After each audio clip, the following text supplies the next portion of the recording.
Deputado Ortega, em pesquisas recentes eu fiquei vendo que metade dos homens brasileiros sofrem de disfunção erétil.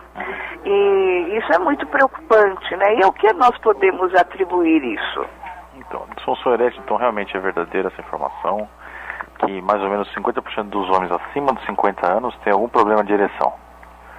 Então, qual o problema? Qual que é a causa do problema? Então, existem diferentes causas do problema de ereção, que são desde causas psicológicas e causas orgânicas. Então, a ereção do pênis ela é dependente de uma série de mecanismos orgânicos, né, responsáveis pela ereção, que vai desde o problema de problemas vasculares, problemas hormonais, problemas genéticos. Tudo isso pode dar problema de ereção. Então, primeiro, e claro, o problema psicológico. Então, a primeira coisa que o médico urologista, diante de um paciente com problema de ereção, a primeira coisa que ele tem que tentar entender é qual que é a causa do problema. Um dos problemas comuns que acontece de uma maneira geral é que o paciente quer logo um remédio de imediato, uma medicação, eu quero ter ereção agora. E quando na realidade o que o urologista tem que saber não é dar uma medicação para ele ter ereção, tem que tentar entender qual que é a causa do problema. Daí, entendendo a causa do problema, você consegue agir na causa e resolver o problema dele, entendeu? E isso é fácil de resolver, assim, de uma maneira... Qual seria um tempo provável para essa solução? Depende do problema, né? Então, se eu vou te falar de uma maneira geral, então, eu acho que a gente tem que dividir os problemas de disfunção erétil em dois grupos, para ficar bem nítido aí. Um dos grupos é o grupo que tem uma disfunção erétil contínua, então persistente, o que significa o seguinte, é aquele paciente que não consegue ter ereção de maneira alguma. Então ele não tem ereção quando ele se masturba, ele não tem ereção noturna, que isso acontece com todos os homens, ele não tem ereção com a parceira. Então isso é um problema de ereção contínua, ele não tem ereção de maneira alguma. Esses casos normalmente estão associados a um problema orgânico, funcional, ou seja, é um problema vascular, um problema neurológico, um problema hormonal, um problema genético. Esse tem que ser investigado a fundo para saber qual que é a causa disso. O segundo tipo de problema não é um problema que é o mais comum, que é um problema de disfunção erétil que a gente chama de intermitente, circunstancial. Que situação que é essa? Então, é aquele paciente que consegue ter ereção, então, ou seja, ele tem ereção noturna, eventualmente, ele consegue ter ereção à masturbação, mas diante da parceira ele não consegue ter ereção. Então, nesse caso, que é um problema circunstancial, não é o problema do mecanismo de ereção que está com problema, é o problema da circunstância que está fazendo ele não conseguir ter ereção, que normalmente é um problema psicológico. São dois grupos. Nesse caso, o que é feito? Nesse caso, o que tem que ser feito, então, no primeiro grupo, que é o problema de disfunção erétil persistente, o que tem que ser feito é tentar investigar qual que é a causa do problema. Então, tem que ser feita uma avaliação hormonal, avaliação dos fatores de risco. Normalmente, esses pacientes têm diabetes, têm hipertensão, têm colesterol elevado, muitos fumam, muitos são sedentários, isso são fatores de risco. E daí o objetivo do urologista é tentar corrigir os fatores de risco.